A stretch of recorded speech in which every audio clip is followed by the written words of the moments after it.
Hey everyone, welcome back to Engage, and we are going to be looking at the methods of Jesus. You know, the gospel is extremely powerful. The good news of Jesus Christ and what he's done absolutely transform lives. And what I've seen is thousands and thousands of people hear the good news and be completely transformed. But sometimes we don't see that happen in church life. And I believe it's not because the gospel's not powerful. It's because we aren't bringing it to people in the way that God intended. And so I want to dive into this story here out of John chapter 5 and look at the methods that Jesus used to bring the gospel to people's lives. Okay, let's read it real quick. John chapter 5 verse 1. Afterwards, Jesus returned to Jerusalem for one of the Jewish holy days. Inside the city, near the sheep gate, was the pool of Bethesda, with 5 covered porches. Crowds of sick people, blind, lame, or paralyzed, lay on the porches.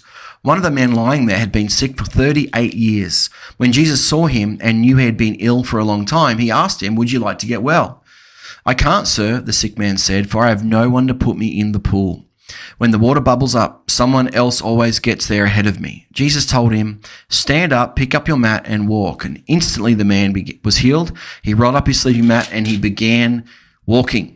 And then in verse 14, it's Jesus meets him up in the temple just moments later and says, "Now you are well, so stop sinning, or something even worse may happen to you." All right, let's dive into this real quick, because there's some incredible principles in here about how to share the good news of Jesus powerfully. It's feasible that this man was a criminal.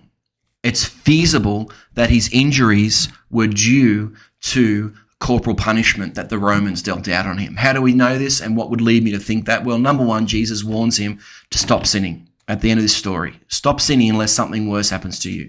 Now, many Bible scholars believe Jesus was literally saying, quit committing crime. And the reference was in, or something worse than had already happened to you may happen to you. Like not just corporal, but capital punishment. So Jesus is warning this guy, stop that behavior that got you into trouble in the first place, or you might find yourself in even more trouble. Whether that's exactly what happened to the man or not, we don't know, but it is feasible. But what we can be sure of is that this man's actions and his behaviors had led him into this place where he was in the situation that he was in. And so when Jesus walks in to see this man, you got to understand, he walks in to this packed place, 5 porches, people everywhere, sick. The water would bubble up and they were trying to get in there. They believed that somehow through the bubbles in the water that there would be some miraculous power to heal them. And so people gathered everywhere to try to get this healing. Well, this man, he can't get there. And so he's sitting there by himself and in a very desperate state, 38 years. So Jesus walks in, and I think it's really incredible that, number one, this man couldn't help himself. So Jesus picks the guy that couldn't help himself. And I think that's really key, that sometimes in church life and in our walk, we want to wait to see if people are serious before we get involved. Whereas Jesus went to the guy that couldn't even help himself. And what I've observed is oftentimes people that come to Christ and come and needing rescuing are in such a dire state that they can't even help themselves. And so we have to understand that God has called us to help people who can't help themselves. The second thing we can see about this guy is there were many, many candidates for Jesus to pick, yet Jesus picks the one who is isolated, alone, and whose behavior is probably the very thing that put him there in the first place. Going on with the crime situation is that the Romans would deal out punishment, of which maiming was one of them. And oftentimes they would not just do the punishment as like a physical and painful like punishment, but it would also be a lifelong billboard to tell everybody this is the crime that I've committed. Well, Jesus sees this. He sees that he's been there a long time. He probably recognizes the type of punishment that's been dealt to him. And so he goes and chooses the least desirable person to help. Can't help himself, criminal, receive punishment, shunned, isolated, no family, no friends. This guy is the worst candidate, and yet that's exactly who Jesus goes to. Goes to the guy that no one else would pick. So Jesus goes up to this man, and the first thing Jesus does is shows him mercy. What does that mean? Because this man's behavior had got him into this situation, it would have been very easy for people to judge him. In fact, that's exactly what was probably happening to him. But Jesus chooses to not judge him. Jesus chooses to not hold his past against him. He shows mercy, which is withholding judgment. And In particular, judgment that the person deserves. The person deserved to be judged. This guy deserved to be judged. This guy deserved to be looked down upon. This guy deserved to be told and considered less than. But Jesus chooses to show mercy and not judge the man. And this is an incredible thing for us to realize, is that when we judge others, we stop the ability for the gospel to go to work in their life. When we are the ones that are bringing the gospel, if the first step is to judge, it shuts it down. And I believe that is the single most key principle why churches are not effective at preaching the gospel, because they lead with judgment. They don't show mercy. Particularly judgment, particularly when the person deserves it. It's very easy to look down your nose at someone like that. Oh, well, they deserve it. They got themselves into that. They brought it on themselves. So Jesus withholds judgment and then shows grace.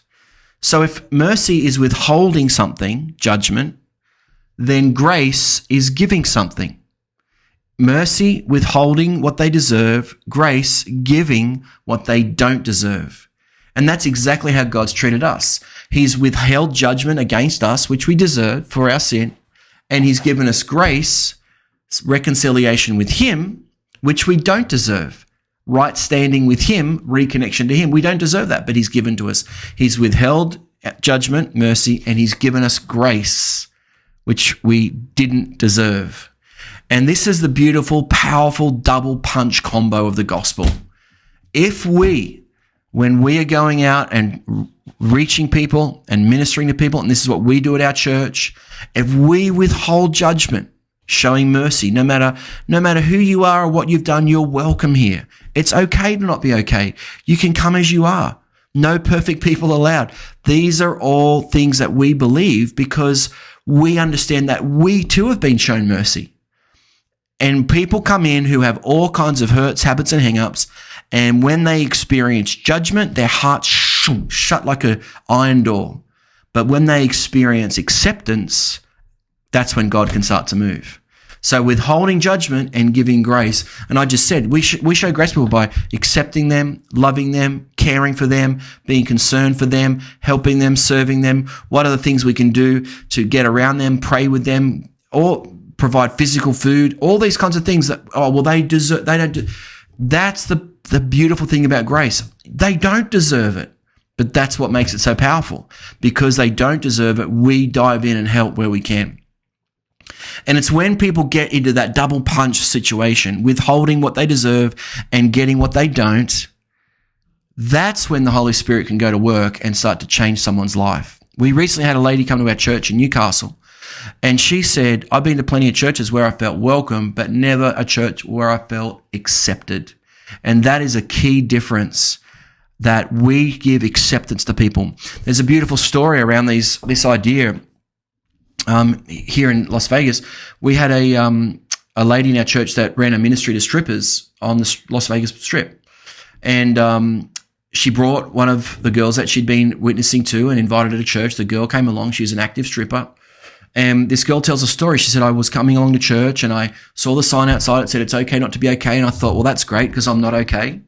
And she said, I walked in and my friend marched me straight up to the senior pastor, Judd. She said, Judd, in the letter, she said, we walked straight up to you.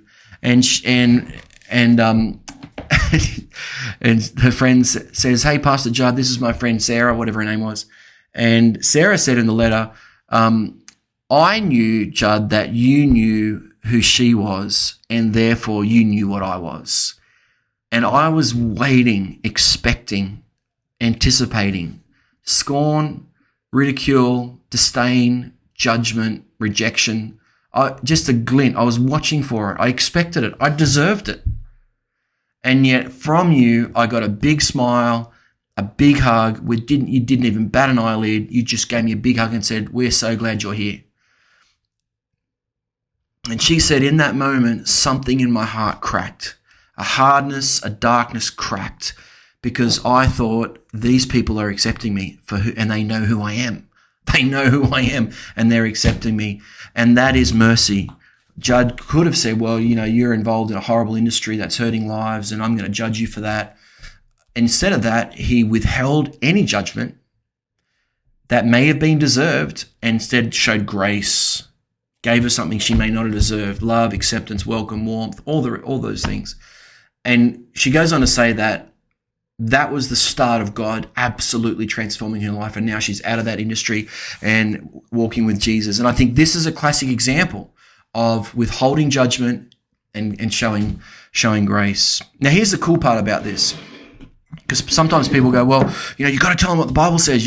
Well, Jesus does do that, but he does it after the man has encountered the mercy and the grace of God.